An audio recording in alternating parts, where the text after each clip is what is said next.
यह थी अनरण्य की पुत्री पद्मा की कथा। पिपलाद मुनि से विवाह के बाद उनका जीवन कैसे सुखमय हुआ।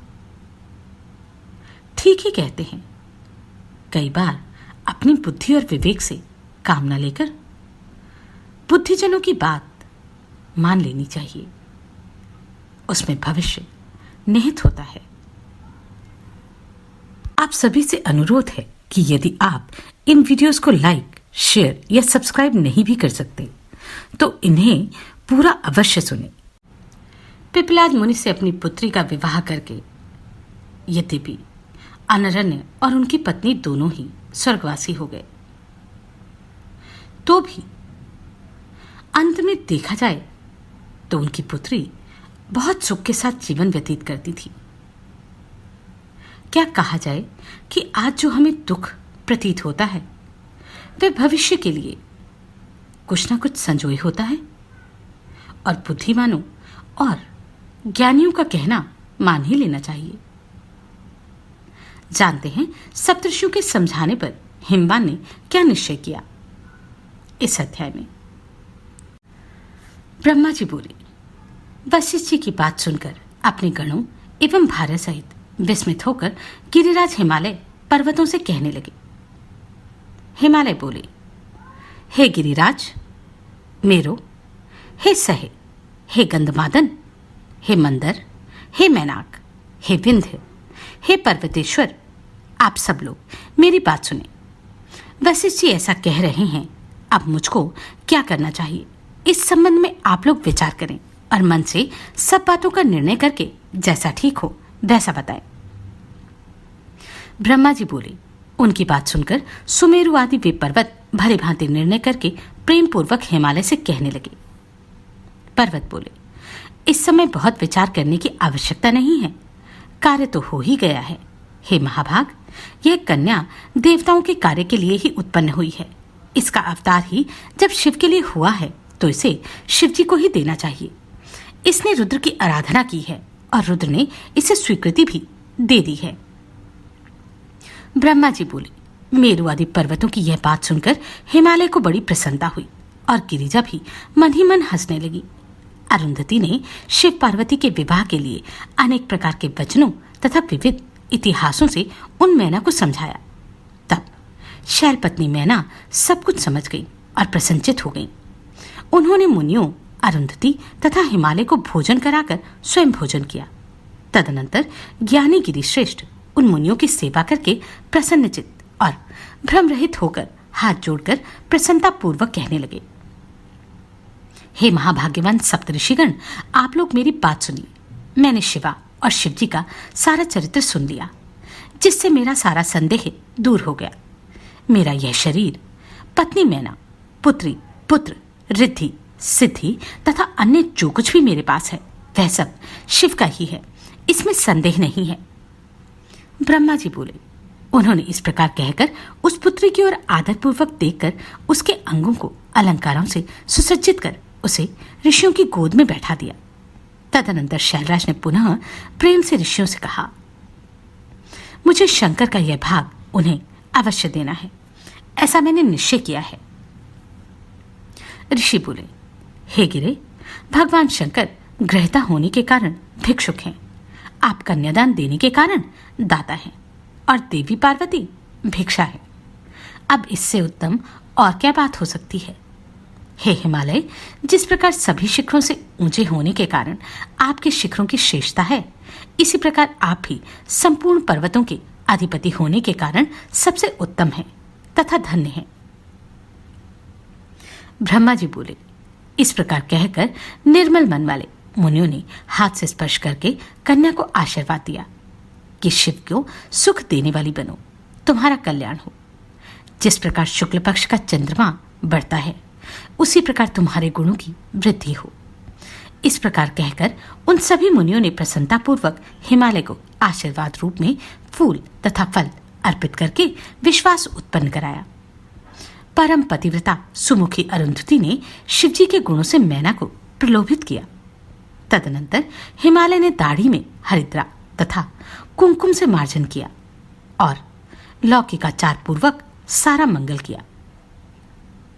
तदनंतर चौथे दिन शुभ लग्न का निश्चय कर परस्पर संतुष्ट हो वे मुनिगण शिवजी के पास गए। वहां जाकर शिवजी को प्रणाम कर अनेक सूक्तों से उनकी स्तुति कर वे वशिष्ठ आदि सभी मुनि कहने लगे। ऋषि बोले, हे देवदेव, हे महादेव, हे परमेश्वर, हे प्रभु, आपके सेवक हम लोगों ने जो किया है उस बात को प्रेम से सुनिए। हे महेशान, हम लोगों ने इतिहास पूर्वक अनेक प्रकार के उत्तम वचनों से पर्वतराज हिमालय तथा मैना को बहुत समझाया, जिससे वे समझ गए। अब उन्हें संदेह नहीं रहा। गिरिराज ने वाग्दान देकर प्रतिज्ञा की है कि वह पार्वती आपकी है। अब आप अपने गणों तथा देवताओं को लेकर विवाह के लिए चलिए।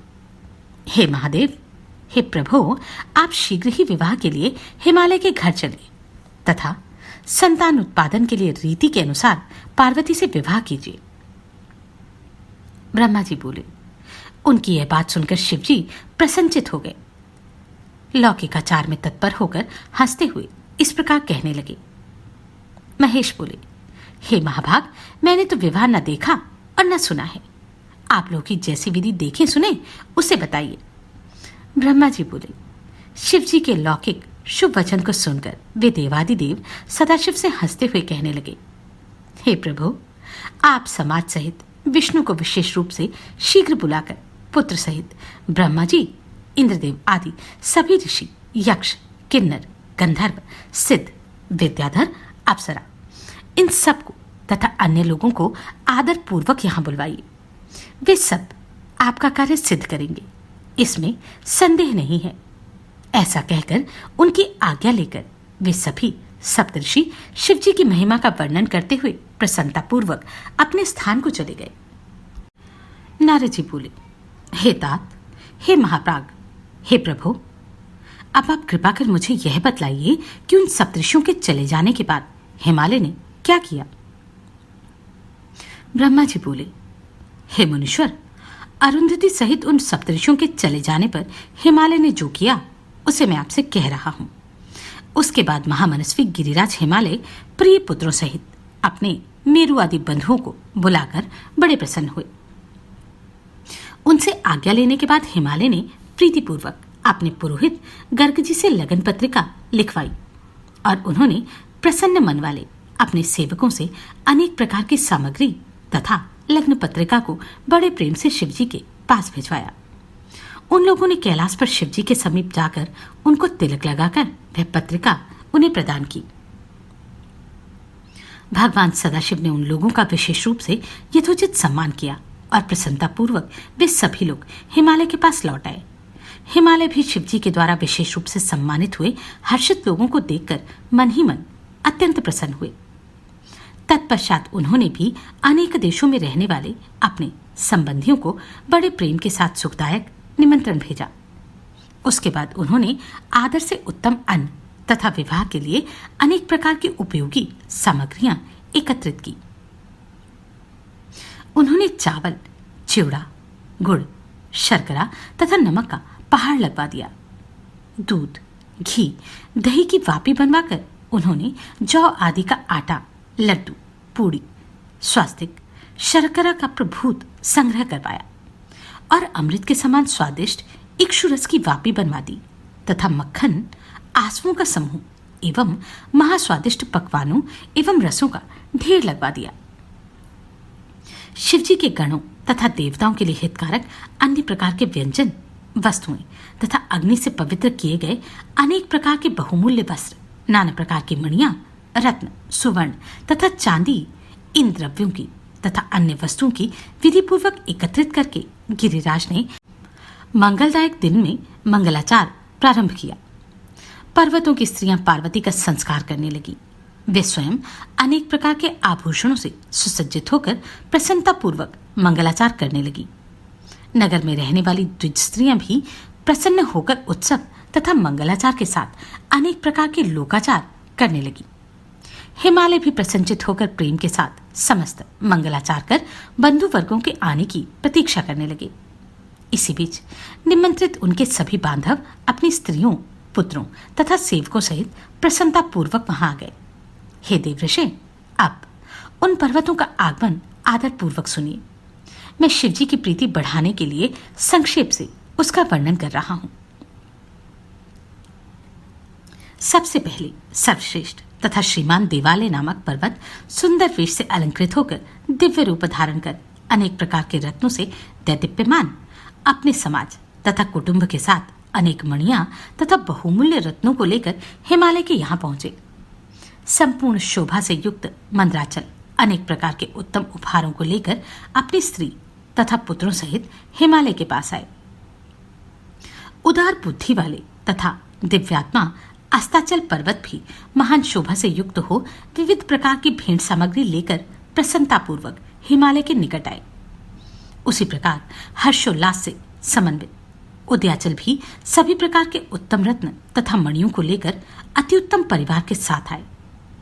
मलयाचल भी आदर पूर्वक अत्यंत दिव्य रचना से युक्त हो बहुत सी सेना तथा परिवार सहित हिमालय के यहाँ आए। हे तात, दरदर नामक पर्वत भी प्रसन्न हो अपनी पत्नी के साथ महान शोभा से युक्त होकर हिमालय के घर शीघ्र पहुंचे। निषद पर्वत भी प्रसन्नचित होकर अपने परिवारजनों के साथ हिमालय के घर आए। इसी प्रकार महाभाग्यवान गंधमादन पर्वत भी पुत्र तथा स्त्रियों के साथ प्रसन्नता से हिमालय के घर आए। महान ऐश्वर्य से समन्वित होकर करवीर तथा पर्वत श्रेष्ठ महेंद्र भी हिमालय के घर आए। अनेक प्रकार की शोभा से संपन्न पारियात्र भी प्रसन्नचित होकर अनेक गुणों पुत्रों एवं स्त्रियों को साथ लेकर मणि तथा रत्नों की खान से युक्त हो हिमालय के पास गए। गिरिश्रेष्ठ पर्वतराज क्रौंच अपनी सेना तथा सेवकों को लेकर अपने पुत्र स्त्री तथा परिवार सहित प्रसन्न हो भेंट सामग्री से युक्त हो आदर पूर्वक हिमालय के घर गए। पुरुषोत्तम पर्वत भी अपने समाज सहित बड़े आदर के साथ बहुत सी भेंट सामग्री लेकर हिमालय के पास आए। नील पर्वत भी अपनी स्त्री तथा पुत्र के साथ बहुत सा द्रव्य लेकर आनंदित होकर हिमालय के घर आए। त्रिकूट, चित्रकूट, वेंकट, श्रीगिरी, गौकामुख तथा नारद वे पर्वत भी हिमालय के घर आए। पर्वत श्रेष्ठ विंध्य भी अत्यंत प्रसन्नचित होकर अपने स्त्री पुत्रों सहित नाना प्रकार की संपत्ति से युक्त हो हिमालय के घर आए। महाशैल कालंजर अपने अनेक गणों के साथ प्रसन्नता पूर्वक हिमालय के घर आए। कैलाश नामक महापर्वत भी बड़ी प्रसन्नता के साथ कृपा पूर्वक हिमालय के घर आए। वे सभी पर्वतों की अपेक्षा अधिक शोभा संपन्न थे। हे नारद, इसी प्रकार अन्य द्वीपों में रहने वाले तथा भारतवर्ष में रहने वाले जो अन्य पर्वत थे वे सब हिमालय के घर आए। हे मुने, हिमालय ने जिन पर्वतों को पहले ही प्रेम से आमंत्रित किया था वे सभी यह सोचकर कि यह शिवाशिव का विवाह है प्रसन्नता पूर्वक वहां आए। शिवाशिव का विवाह हो रहा है यह जानकर उस समय शोणभद्रादि सभी नद अनेक शोभा से युक्त होकर बड़ी प्रसन्नता के साथ वहां आए। शिवाशिव का विवाह हो रहा है ये जानकर सभी नदियां दिव्य रूप धारण करके नाना भांति से अलंकारों से युक्त हो प्रेम पूर्वक वहां आई। शिवाशिव का विवाह हो रहा है ये जानकर गोदावरी, यमुना, ब्रह्मस्त्री तथा वेणिका हिमालय के यहाँ आई। शिवाशिव का विवाह हो रहा है ये जानकर गंगा जी भी महाप्रसन्न हो दिव्य रूप धारण करके अनेक प्रकार के आभूषणों से सुसज्जित हो वहां आई।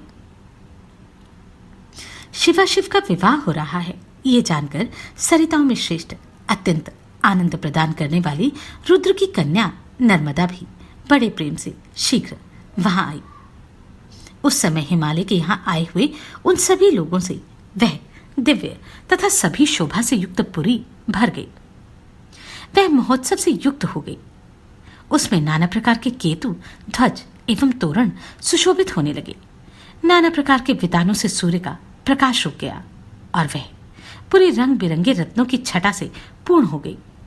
हिमालय ने भी प्रभुत आदर के साथ अत्यंत प्रेम पूर्वक उन स्त्रियों तथा पुरुषों का यथोचित सम्मान किया। उन्होंने सभी लोगों को अलग अलग उत्तम स्थानों पर निवास प्रदान किया और अनेक प्रकार की सामग्रियों से उन्हें पूर्ण रूप से संतुष्ट किया। जानते हैं इस विवाह की तैयारी में आगे क्या हुआ। आप सभी को कोटि कोटि साधुवाद। आपने इन वीडियोस को इतना प्रेम दिया। नमस्कार, मैं आभा शर्मा जावास। यदि आपको मेरा ये प्रयत्न सराहनीय लगा हो तो मुझे सब्सक्राइब करके प्रोत्साहित करें।